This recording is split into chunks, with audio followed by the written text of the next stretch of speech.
are. It's Friday. We are back again for another law firm marketing show and tell. I am joined by two of the usual gang today. We are missing Kat, unfortunately. She's been dragged into something else, probably far less interesting as well. But today we do have Rich, author of Stakston's Sizzles, Thank you. and Simon of Size Matters. They've both got newsletters out. I'm going to have to think of some name for mine. I'm sure Kat's going to come in next week and go, yeah, I've got Kat's Cacophony or something like that. Isn't it the SAYCE place? Oh, I have to have a think of that. Or the migration back to your basics. Anyway, here we are again on another Friday. As the world starts to open up, sort of, almost, after a pandemic, God only knows what's coming next. We're getting out, we're getting back into the world, we're going to events, and that's the topic for today. What about conferencing? What about events? What does it mean for a law firm? Setting up, attending, organising. For those of you organising events, my heart goes out to you. And that's really what we're going to be talking about today. But before we get started, quick introductions all round. I'll go with Rich in his fabulous new... This is the Stakston Digital Lab. You may see the same old posters, but no, we have a whole new setting. We have lights, we have heating, double glazing. I am at the end of my garden. I've been kicked out of my house. Yes. Thank you, David. I'm Rich Dibbins. I'm the creator of Stakston Digital, helping law firms with their digital marketing and social media branding, anything LinkedIn, Facebook, the whole aspect. But yeah, most importantly, working within the legal sector. And then over to Simon. Again, in a new setting for this week. This is interesting. Everyone's moved around. How are you, Simon?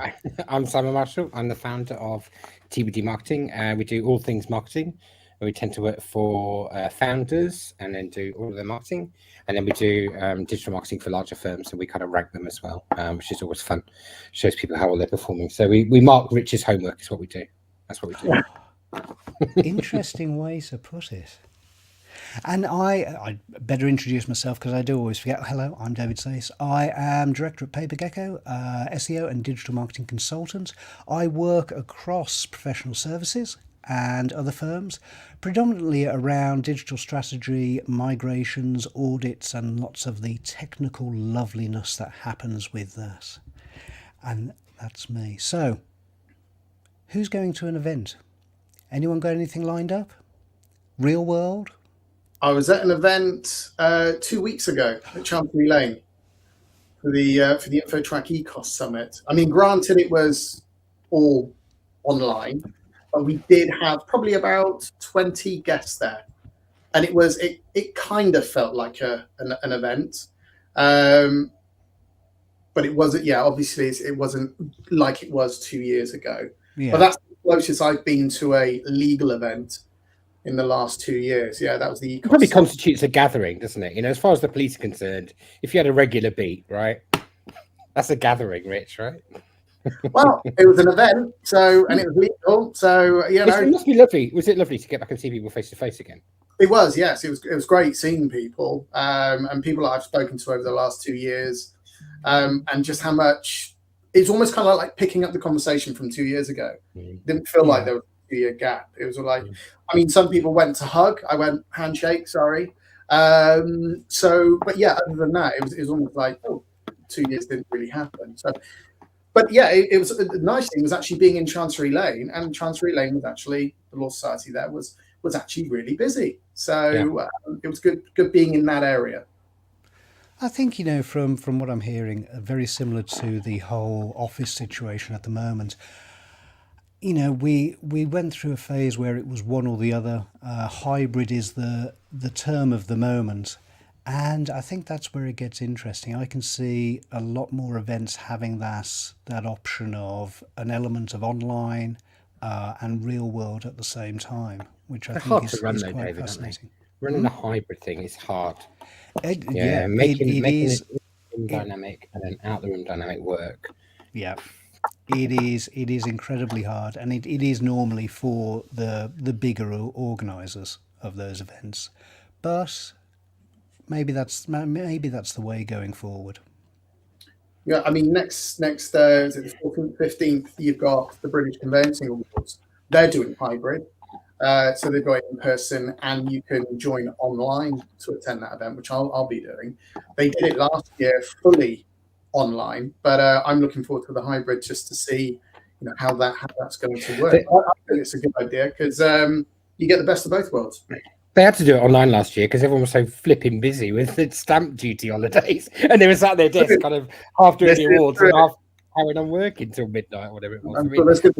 They were talk about superheroes last year. Those guys did an incredible job, don't you think? Yeah, I think all the people, nurses, teachers, conveyancers, deserve a holiday. I think. Yeah, and they're still incredibly busy now. Yeah.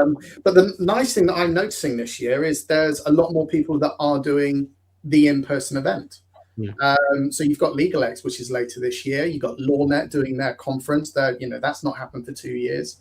So I'm seeing more and more events, and not even offering the hybrid, just we're doing this in person kind of thing. So I've had more invites to events this year. Obviously, last year was slightly different, but it's good to see that people aren't afraid to promote them now. That's the nice thing that I like. I'm not going to LMA. I've got a client that's going to LMA, doing a lot of work at LMA, but my mindset's definitely changed over the last week to answer David's question, because I did actually think about jumping on a plane and going to Vegas to go and attend, because I think there's just a lot of good stuff would flow from being there. I've been interviewing these CMOs at law firms over the last few weeks for a client, and that's been loads of fun. But I think you just can't beat it, Rich, sometimes, can you? Just getting around, shaking hands, like you say, bumping elbows, whatever we're doing nowadays. And the fact that I'd come so far as to thinking, well, not only am I willing to leave the house, but I would actually go to a conference on the other side of the world, as it were, probably tells you things have changed a bit as well. Yeah, because Poland had Legal Market Day. That was a few weeks ago. So I'm yet to download the video from them, but as far as I was aware, theirs was fully remote, but it was very well put together. Huge budgets by the looks of things, with green screen and interactive speakers from all over the world. But that was fully online. They could have done a hybrid, but that was quite well received in the last few weeks. There's a lot of people at Legal Week, obviously, this week in New York. I think it's in New York anyway. Some friends there, Samina's there, I think you all know. Some others as well. So that seems to be quite well attended. One of the things that seems to have happened, Rich, I think as well, is just that people have upped their content game.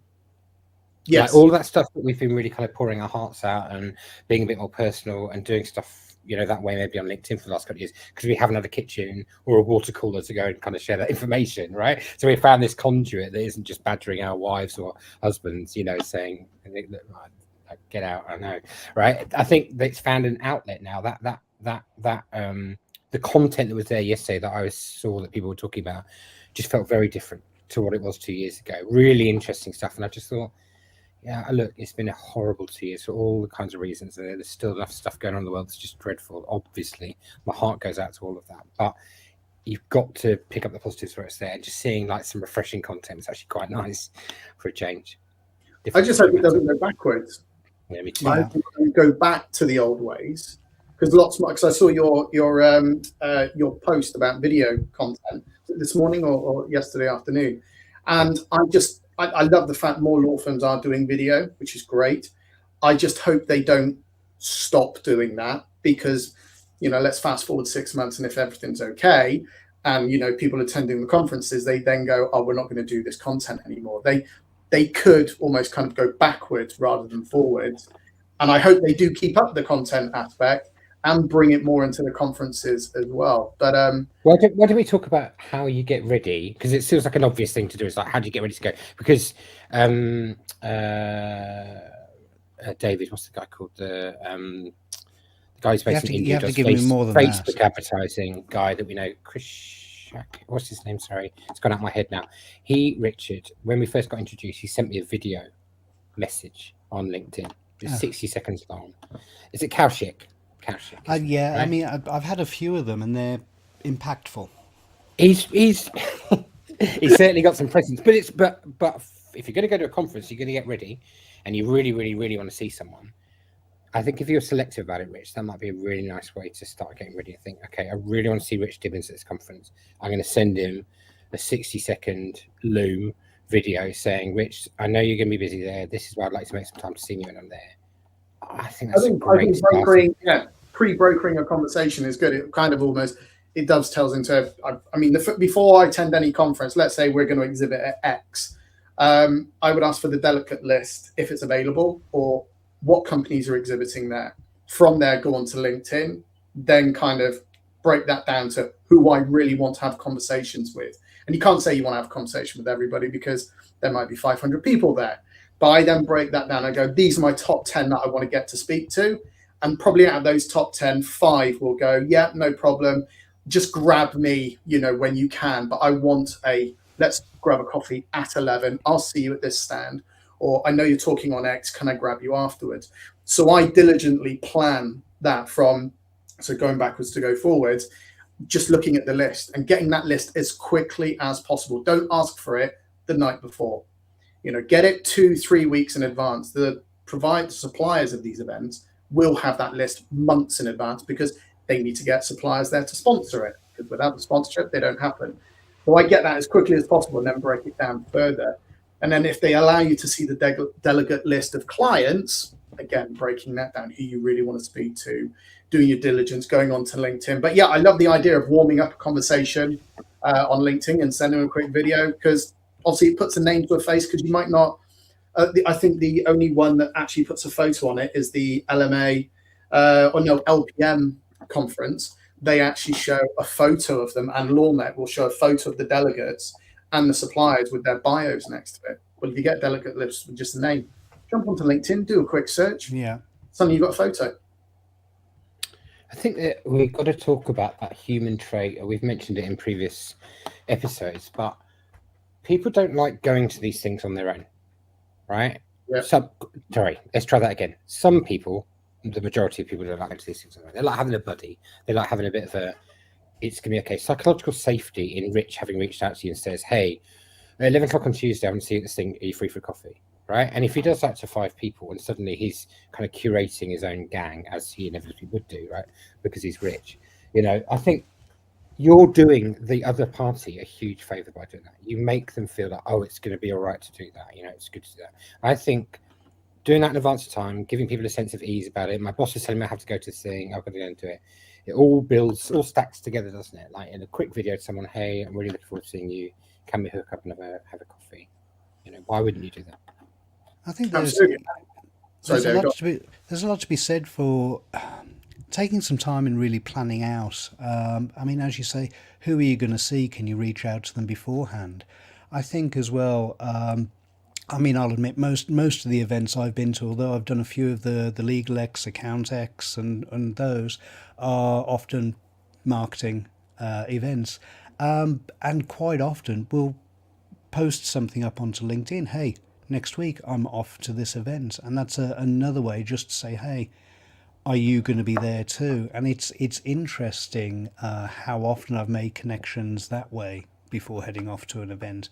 But I think it's definitely, a week or two beforehand, you really do need to be thinking about what do you want to get out of this event and how are you going to make the most of it. Yep. I would also, if you are going to an event, like you said, putting on social media, traveling to London, Vegas, or wherever you may be going, is also, if you do know people that are attending, go for dinner with them the night before, because there's probably a high chance you're going to stay up there the night before, so you're fresh and ready in the morning. Don't have a few drinks beforehand, because I've seen people do this, and at the conference, they are blurry-eyed. But the night before, plan with other suppliers to have a dinner, because you never know, they may know somebody who's on your hit list that you can go, well, actually, I want to speak to these guys. And they may have a list and go, oh, do you know these as well? And then you can start internally sharing your network. And then when it comes to the day, this is what I do. If somebody comes up to me and I go, actually, Simon mentioned that he wanted to speak to them, I would then go to that person. Look, I know we can talk about X, Y, and Z. There's somebody I really want to introduce you to. If you've got 5 minutes, I would then walk with that person over to Simon, introduce him and go, Simon, this is David. David really wants to know about X. I'll leave you guys to kind of cheer fast. I'll catch you both later. We'll grab a beer at the bar. And that is it. That paid huge dividends just from having a dinner the night before, and then it all kind of escalates afterwards. I like that approach. I think it's really good. Something that just crossed my mind. There was a post a little while ago about business cards, and I think a lot of people saying, "Yeah, don't really use them anymore," and all the rest of it. This is probably one of the key times you are going to need that little bit of paper to make sure. Well, last year at LegalX, I did a post about the QR code feature on LinkedIn because nobody was touching hands or anything, but yeah, fist bump and all that. But nobody wanted to grab a business card. And I said, is everybody aware of the QR code feature on LinkedIn? It's been around for years. Yeah. Instead of handing out business cards and just in case, we're meant to be keeping 2 meters, I did that. It was probably one of my biggest posts around LegalX. It wasn't even, I did all the photos around LegalX, but this one was like, that's really useful. So I can't touch people. I don't need to touch people. I don't have to take a business card. And you've added that person to your network. And loads of people found that really, really useful. I think I don't one of have the things I used to do with a business card, you'd always write a note on the back of it afterwards, right?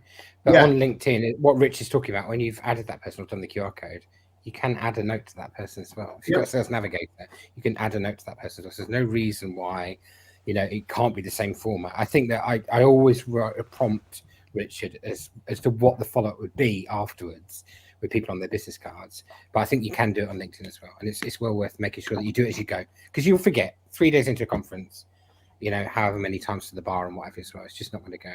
Yeah, definitely writing on the back what the conversation was. I mean, don't get me wrong, I missed the business card aspect and writing on there. But yeah. I do the LinkedIn QR code, and then very simple. They're now in my network. I can then send them in. Well, we've already now connected. And then I would send them a message about what it is we discussed. So then that message stays on my LinkedIn. It's on cloud and everything else. And then I can put that into my CRM and follow it up afterwards. So it's all done within milliseconds, because there's nothing worse. And I've heard the horror stories. People attend these wonderful conferences. They got a fistful of business cards. And then what happens to those business cards when they get back to the office? Here's Charlotte. Yeah. Can you put them in the CRM or into the system, please? 1 day, 3 days, 2 weeks. That lead is now dead, because you should have followed those up within a matter of days, if not on the day. I think it's okay to mark them as you go as well, right? I mean, Rich, let's be honest. Let's talk about performance when you're there instead, right?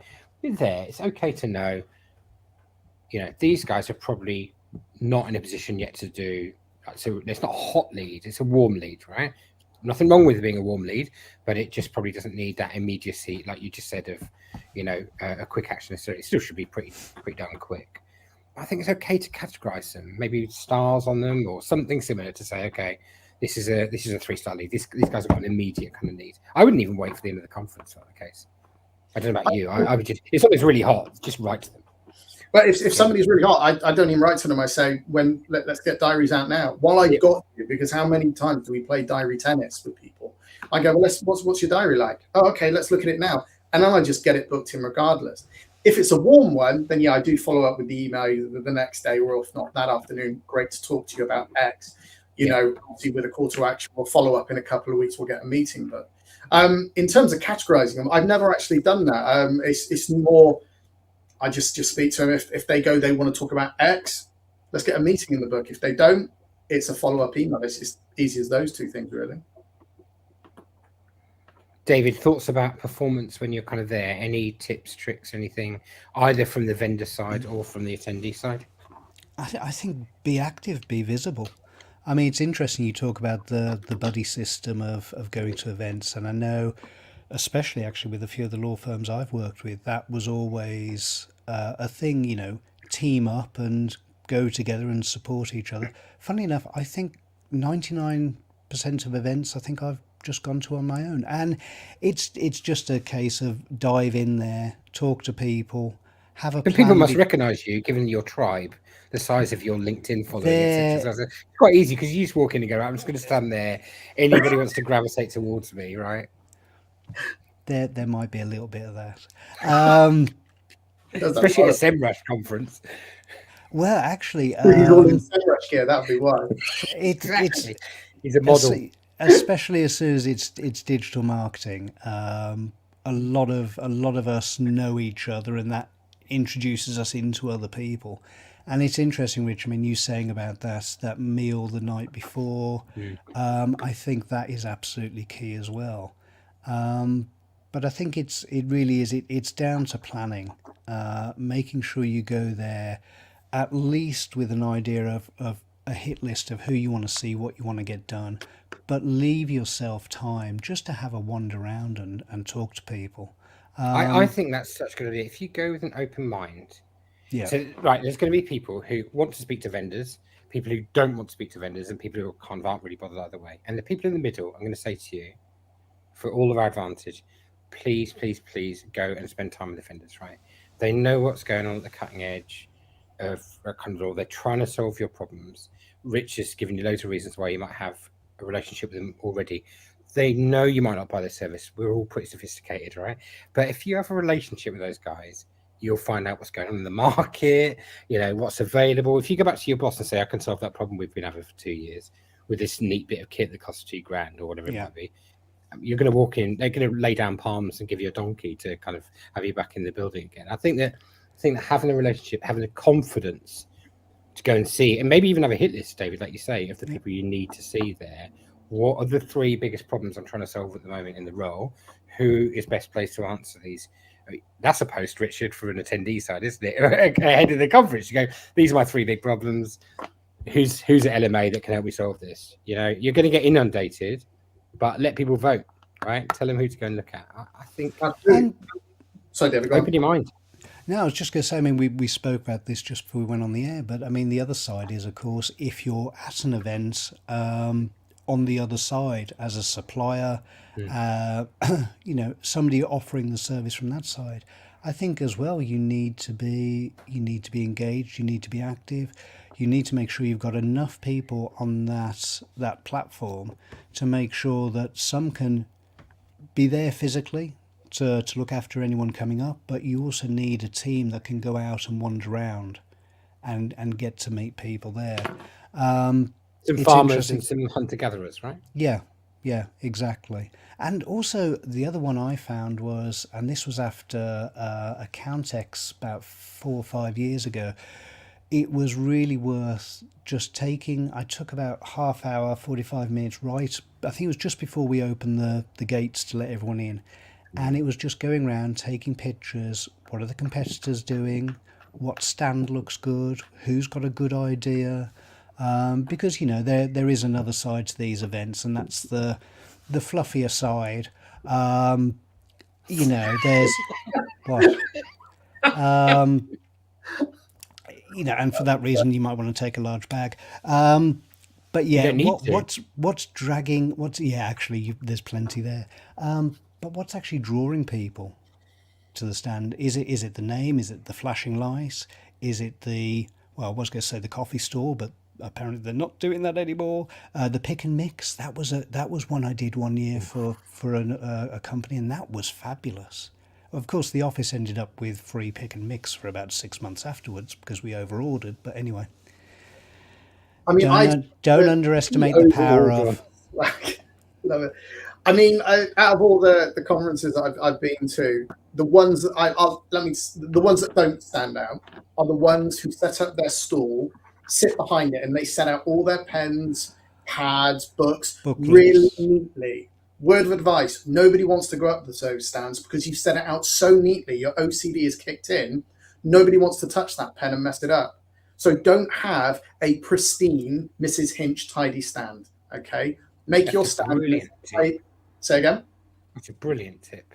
It's always one that I've looked at. I'm just gone. It's too tidy. I'm not going to touch it. And also make your stand. Well, it also says no one else is talking to us. Yeah, it's too tidy. But that big table that they give you at every conference, don't plan it out in front of you and then sit down, because that's a barrier. Everybody learns networking in a horseshoe. People will come towards you. If you're in a ring, nobody comes in. So imagine that table is a barrier. You don't want a barrier there. You want that table removed. You want to get a couple of kind of pedestal tables, put your stuff on there, and then you're open to them. So when they come back, you can greet them and so on. And you can gradually bring your swag out. Because the other thing with the big table, you pull your swag out, everybody comes and grabs it first thing in the morning. In the afternoon, you have nothing left. And if it's a 2-day event, you virtually have none left the next day. So you drip feed your swag out onto your stand. But having an open table is most important. So you're not sat there, because the other thing is, and we kind of touched on before we all kicked off, is everybody then reaches for these and they start looking at them. And if you're sat there looking at that, that shows me you're more interested in your phone than you are as a client or as a prospective customer that's coming towards you. So, and they'll just walk away because they'll think, oh, he's on the phone. He's not interested in me. And I think this is what is so under-considered with a lot of events, and at least some of the organisations I see at these events, that real critical thinking. Where are we going to be in the layout of the event? Are we in the corner? Are we near the coffee bar? Are we near the entrance? You're at the graveyard. Are we near the graveyard, the crossroad, and then the layout of the stand as well. Yeah. I mean, again, this was the Accountex event that I did. We made sure that we had areas where we could almost funnel people in and then off to the side. So we had the people that were doing the business, they could go off to pedestals at the side. There was a more social meet and greet area around the front. All the swag was hidden at the back, just so it doesn't all get lost. Hey, don't laugh. I prepared for this webinar. It doesn't happen often. But yeah, I mean, it's again why I think that events teams are often so undervalued. You can. I think you've got to change your performance based on that location as well, right? Yeah. I know you've already said it, David, but let's reiterate that point because it's one I don't see many people getting right. It's just get off the stand. At least one of you has got to be off the stand. You need a team. And hunting and bringing people back as well. People will come, not just because Rich is going to grab them by the arm and drag them to meet Simon, as it were, but people will do that. And they'll go to the far corners of the thing quite happily if what is there is useful enough as well. If you've paid less on that, because of that's what happens with these things, isn't it? You pay less to get the kind of ropey corners of that. You've got to make it more interesting when they get there. And that doesn't always have to be bells and whistles, I don't think. It just has to be something that solves, a really good problem they've got. But whatever you do, I think your performance has got to stand up. You've got to consider no one's going to be walking past this back corner as often. These guys are time poor. If you think about it, it's the same as in the morning, the commute, isn't it? 58 minutes you've got on the commute to read stuff. We're all vying for that eyeball time. It's exactly the same on the vendors bit. It's 58 minutes till the thing that they're actually going to go to next, and we've got to somehow work out where they're going to be doing on that infinite kind of loop through the vendors thing. How do we get them to come and spend 7 of those minutes with us, as it were, as well? And I think having that team out there that can almost field people in, they'll wander around, start the conversation, go, hey, come over to our stand later. We're just over by, and hopefully there's a way to identify your stand. We're the one with, or we're the one by. Funny enough, I do remember one event years ago where this stand, it wasn't a particularly big one, and it was right by one of the doors to one of the conferences, and I felt sorry for them because they just had a queue of people blocking their stand for the whole 3-day event. It was a real shame. But yeah, so much to consider. But you got to perform in that moment, right? You've got to just say, and I think I coach people about this all the time as well. I'm sure you guys do. It's not about you. It's about the role. What does the role of I'm at a conference doing this thing require? And it requires I've got to get people over here, and then you have to perform accordingly, don't you? It's not my natural. It's not my natural style. I can't believe that we're all going mad on swag. That's just hilarious. I've actually avoided it for the last few years to try, and I know that some people give it away to their daughters quite a lot, don't they, David? But anyone in particular? Well, just saying it. She seemed to have a lot of Christmas presents this year. Was that Doll's House from the conference? No, my mother made that actually. I was just there. There is some stuff around here, but I'm wired into this, so I won't be able to get it. No, it's all good. So, well, David, and then go on, Rich. You mentioned about that stand where they had people queuing up alongside the stand. I would see that as a massive plus. That's what I mean. I would get out from behind my desk and start going, oh hi, enjoy your lunch, or just while you're here, here's a whatever it is you're going to give them.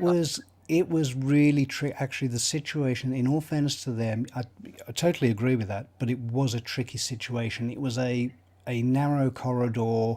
They just continually had a lot of crowded backs to them. It was it was a trick. It wasn't quite as simple as that, but yeah, there's an element of that to when you're in that situation.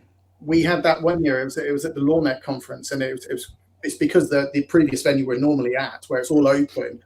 This other venue was just an interim for the time being. We had lots of people queuing past us, similar for lunch as well. Lunch was in 2 separate areas.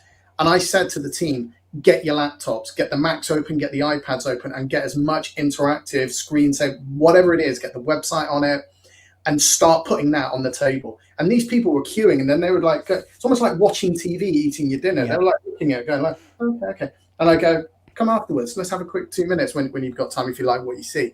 I know that could be a little bit brazen. I know it's an agency. We can be different to the other people. But I would say the best places for your stand to be is if you're going to an event and you're the exhibitor, either opposite the coffee table, near to the bathrooms, not directly outside the bathrooms, but near to the bathrooms, and anywhere near into the entrance hall, into the main conference if you can. Because have a look at that plan. Yeah, look at the plan and know where the flow of traffic is, and negotiate with the organizer beforehand. If you're going to sign up to them, go, no problem. Can I see the table, the event plan first before I say yes? Did you say yes and they stick you at the back like some people did? No offense to Legal Aid, right at the back, which I called the graveyard. People weren't able. They said, I've had nobody go past us today. So I just said to them, instead of sitting there waiting, why don't you go and speak to other people? But of course, if you can find out where other people are going to be, sometimes you can pretty much guess. I know with the Countex, you see those big squares of property around the map, and you can go, right, I know who's going to be in these 4 areas. They're the usual big 4. But any information like that you can get as well. That's good. Take advantage of those areas. I've known, and I've done this myself, and I'm not going to say it's a bad thing, but if you've got some literature that you want to hand out, go and put it at those watering holes. Yeah. All they're going to do is the organizers will lift it up and bring it back to you and go, don't do that. No problem. I won't do it again.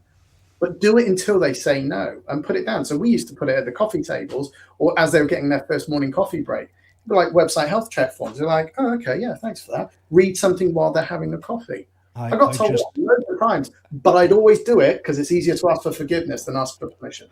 I just have this horrible image flash up of Staxton digital cards in phone boxes around the Bristol Bath area.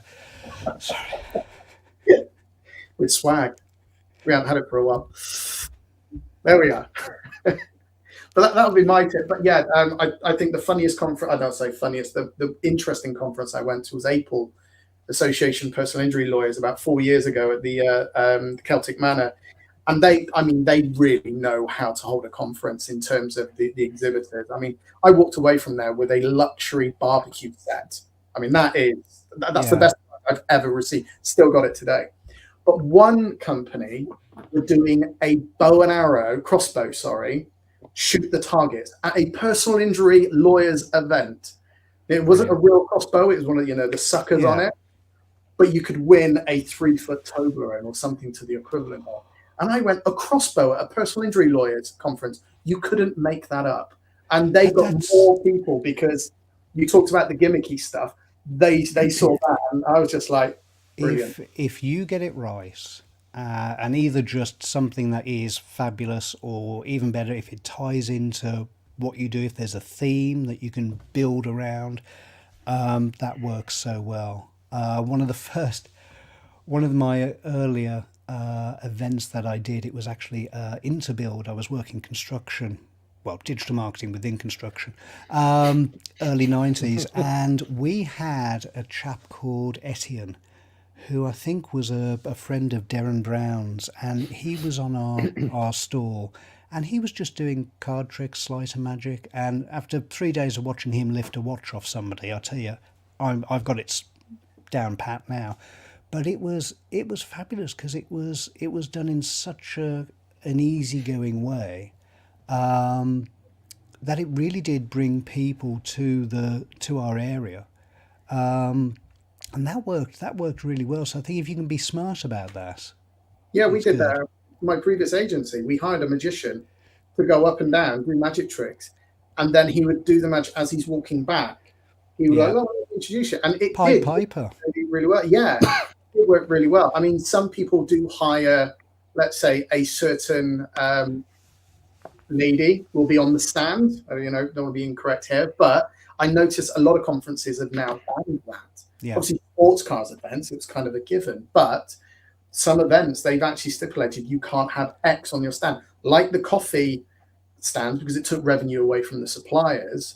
Moneypenny do a great thing. Theirs was all packaged up and it was always delivered. They just kind of rocked up. They had these lounge chairs and you could kind of sit there. You could plug your phone in, you could relax, have a conversation. And they were very good at networking, because what they didn't do was the hard sell, but you could sit there, then you could peruse some stuff. And they had these wonderful big leather armchairs. So Was that at a Accountex Legalex? that was at Legalex. They've always Yeah. always taken the big. I think I remember that. Yeah. But I just remember seeing that and thinking, that's a really cozy place. Because, that's the other thing. You are on your feet for so many hours. And that's why, if you could walk around the outside of the conference, you will see everyone sitting on the floor, back against the wall. You offer a little cozy place like that.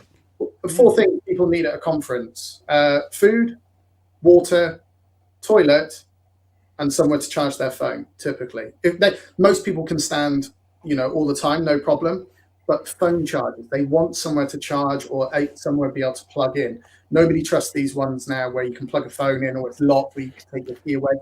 How many of us have got our life on our phone, our emails, or it's connected to to an internal system?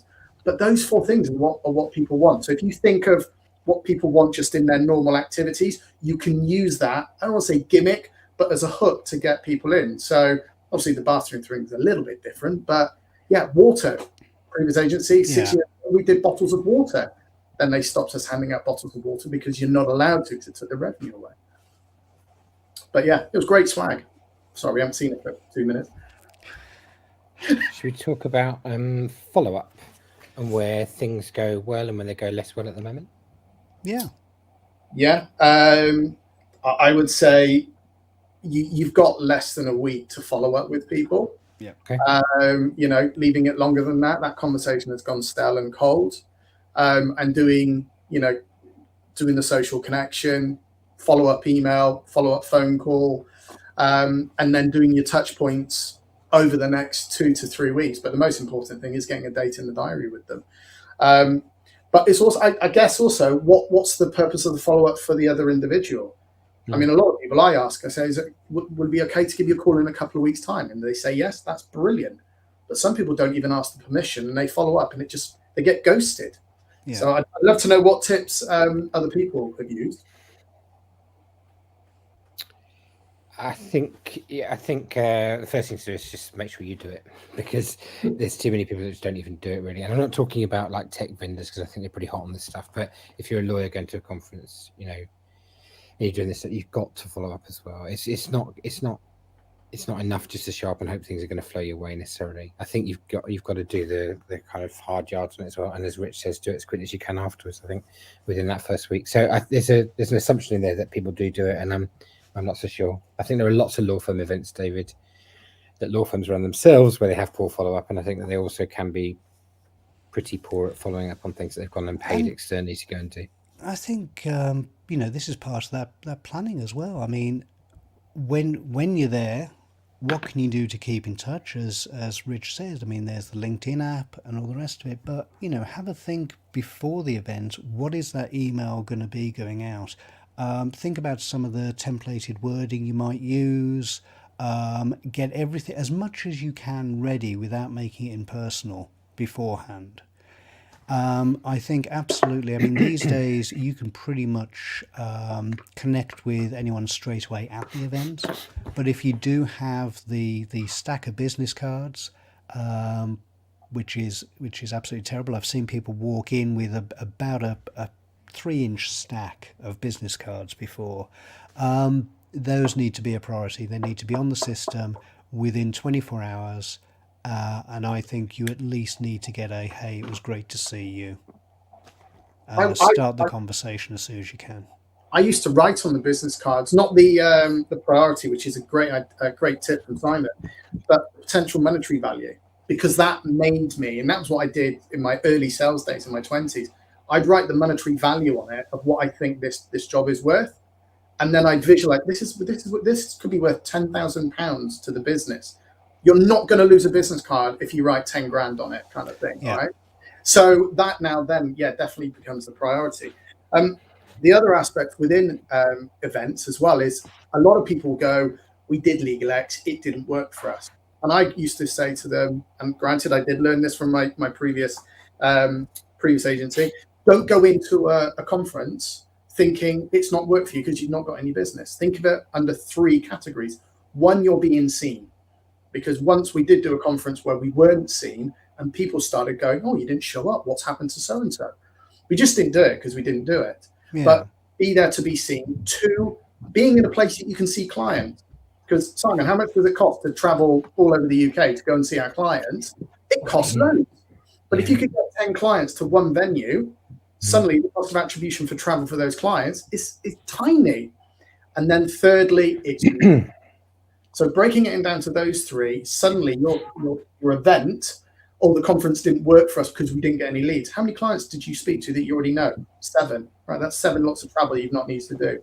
And you've been seen here and you've been tagged in social media, so you've got awareness as well in that. So what's that worth to you?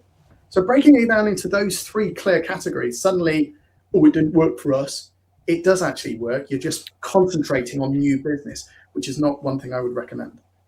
I was at 2 ideas. One, I was at a huge IP conference in San Francisco back in 2000. Freshfields had kindly invited me. I was a journalist at the time. Freshfields had kindly invited me to go to their drinks do. And I got introduced by a very famous IP lawyer to her client, who was the head of IP at Ford. And I was like, okay, it's quite a powerful individual. And I said, oh, have you been enjoying the conference? He said, Simon, the conference? No. I said, oh, okay, well, what are you doing here then? He goes, this is where I come to do my annual review of all my external suppliers because they're all going to be in town. And then he sits and, Freshfields find him a spot and then he does that for the So that's one idea. And the other idea along those lines for everyone who can't afford Rich Dibbins, budget necessarily to go and be at these events or attend and promote themselves as well, is you can hijack the night before, like he was talking about that dinner. You can say everyone's going to be in town and you run a dinner the night before and you do it off conference as well. So if you're a smaller firm or if you're just starting up a smaller tech provider and you're not yet big enough to go and spend 10, 20 grand on doing the thing, there are other ways to do it. And I would suggest that people will remember your dinner just as much as they do anything else. You could probably go for a really nice dinner for half the price. You could even go as far as finding a nice little local restaurant, booking it out, enough for 20 people. That's not going to be, well, as long as you keep an eye on the alcohol, it shouldn't be a great expense. We've done it in the world of events. We've done it in law firms. And I think that the providers, Rich, have got to think about, is there enough value in this thing? We got a quote the other day that I said, okay, so if I did this element myself, it's going to cost me this. So you've got to demonstrate to me this much value for the remainder. Because if you can't show me where I'm going to get that brand value and everything else that goes in there, then, fundamentally, I've got to take the activity and do it a different way. So I wanted to cover off, what if you don't go to the conference? So let's say Rich has had his offer to have his stall and his stand and his branding and everything else, it's 13 grand. In his head, he thinks, well, okay, well, look, if we ran this bit ourselves, that's going to cost me 3. So I've got to find £10,000 worth of value. That's okay. So, you've got to have, in your head, what's the alternative? And suddenly, if Rich says, well, 10 grand, that's a lot of dinners one-to-one with all those clients, a lot of time, but there might be other ways of achieving the same result as well. So I think I want to see that balance redressed a bit between where the value sits for people as well, Rich. I've seen, and I've known people to do this. They've gone to the hotel where a conference is being held and they loiter in the lobby. And if they see somebody coming out, I know it's a little bit underhanded, but they loiter in the lobby because they can't go into the conference area, but there's nothing stopping them from being in the public area. And they'll loiter in the lobby near the restaurant. They'll see them. They'll have conversations with them. A lot of consultants have done this. And LegalX is very, very well known for this because LegalX is free, technically. You can just rock up as a consultant. And you can just walk around and network and do your business and then come home. You don't even need a stand. So, but yeah, I've known people to just kind of loiter around or even stay at the hotel because they've got all their stuff there and then kind of do their own networking, and they didn't pay a pretty penny to the providers. Yeah, I've done that. We can imagine, though, for a startup kind of brand or a smallish brand, for each of us in terms of our businesses, none of us is yet kind of, over however many headcount. I mean, it's perfectly acceptable. I think when you get to a certain scale, you're expected, Rich, aren't you, to have a pitch there. If you are, a serious name and a serious player in your market, then you'd almost kind of have to figure it into your marketing, where it's a tax on, being a market player. If you've got a brand, you've got to do it. But yeah, I do think that people need to think about outside the box in terms of how they approach that budget and how to get return on investment from it as well. I mean, as we spoke about again before we started the show, very keen that whenever anyone is doing events, you keep track of what's going in, what's coming out. You need to be very clear as quickly as possible what were the benefits of that event. Just as an example, and to show off a little bit, Countex about 4 or 5 years ago, client I was working with, we walked out of that event. After it had finished, within a week, we could confirm to senior stakeholders we'd brought in about £80,000 worth of business. And that basically meant that straight away we were confident in booking for next year, updating the stand. I mean, this is another thing. The stand that we used wasn't great. We made the most of what we had, but instantly we had the go ahead to, put some budget into a stand. Let's go bigger. Let's go better. I would also, because that's kind of touching on, I bet somebody from Accountex came up to you at the end of the day and said, do you want to exhibit next year kind of thing? Because they do that. I get that. These suppliers need to, obviously, they make money. They're not charities. But I would ask just the suppliers, the ones who are the exhibitors doing this, don't go up to everybody afterwards and go, do you want to exhibit next year? Because we need to do our due diligence. We need to check what leads we've got. We need to know what the value is. And sometimes you get that hard sell. Oh, well, these people are going to sign up. Brilliant. Let them do that kind of thing. But just don't be such, oh, you guys are going to sign up next year? Day's not even over yet. I've still got my lights on my stand and you're asking me what I'm going to do next year. It's a little bit, it annoys me a little bit because I'm like, let's wait because I need to know if what we've done will generate X. And if it does, we'll then come back to you. I don't see what the urgency is to sign us up for the following year. But, yeah. I guess the one exception to that, if I were on the conference provider side, I'm not going to cut across you, which I promise, but just the one thing I would do is I'd go to the graveyard and I'd say, hey guys, you know where you sat this year? And they're like, yeah. And you go, there's those spots are available until anyone snaps them up, and we've got to repeat kind of. I think that's quite an interesting way to go, but I do see what you mean. I mean, yeah, we everyone's got to demonstrate return on investment, haven't they? And those they must make sales immediately. Rich, V Festival, the tickets used to go on sale the next day. Reading, the tickets used to go on sale the next day. It's no coincidence. Glastonbury doesn't need to. So be more Glastonbury and be a little bit less Reading, I think, is the answer to that, which is good advice for life anyway.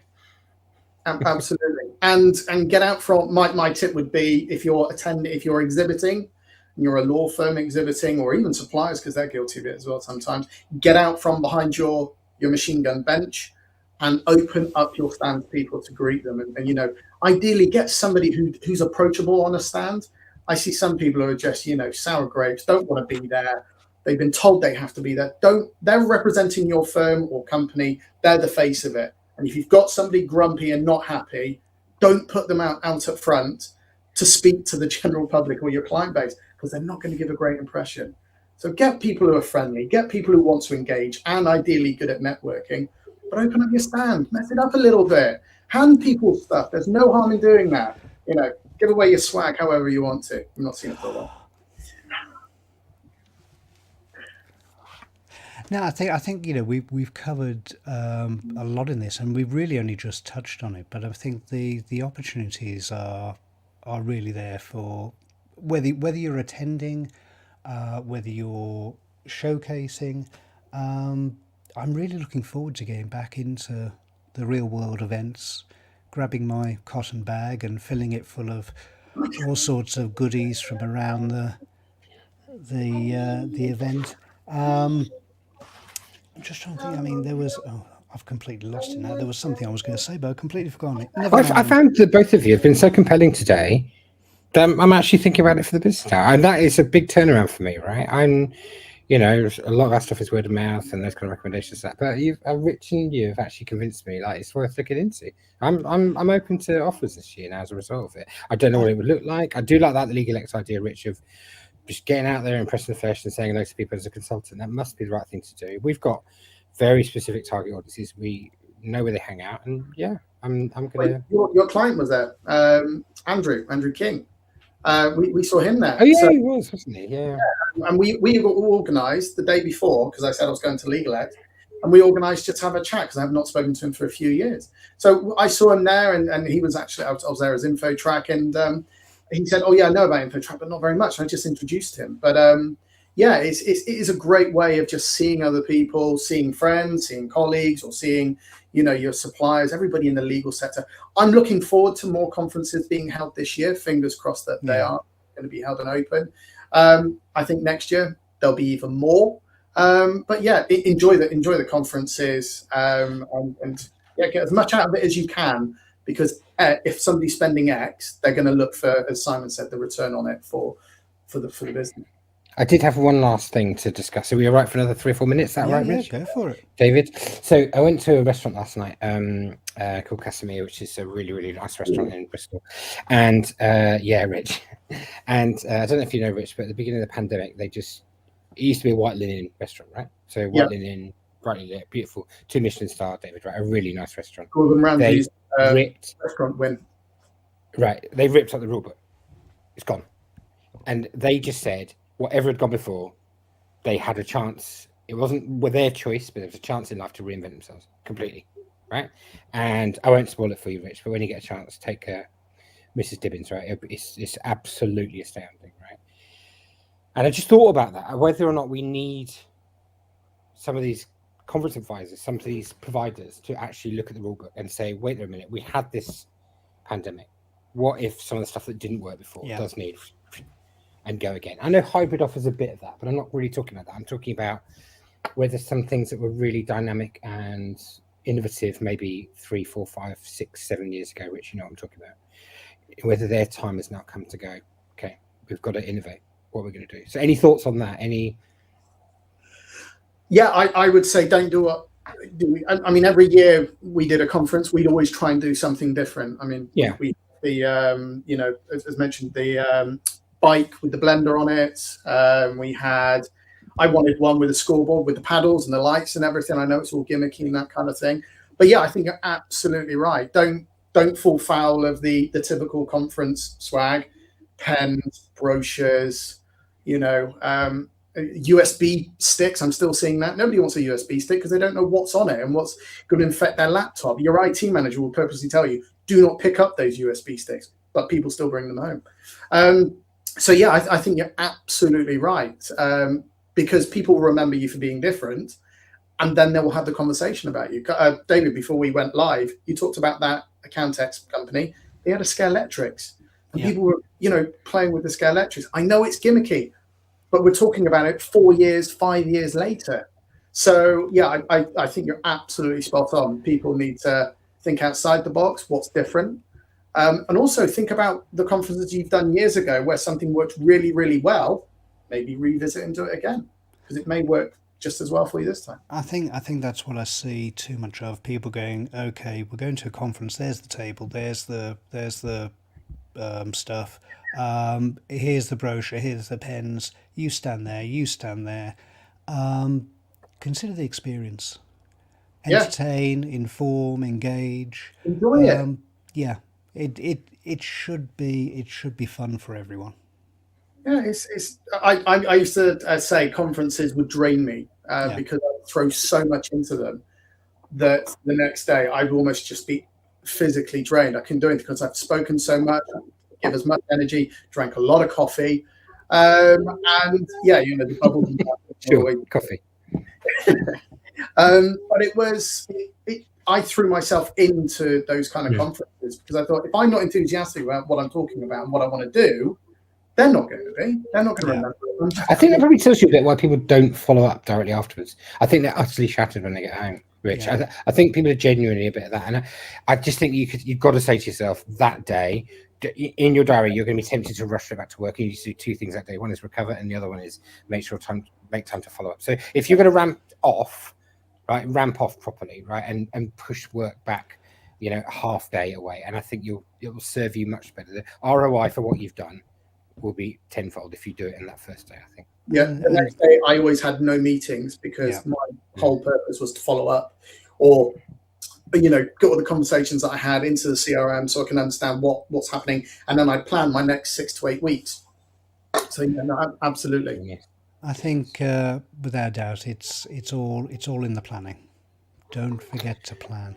I think this has been a fabulous topic that we've covered today, and as with so many of them, it's something that we could just go on and on and on about, or maybe we'll break up some of these elements and revisit them in the future.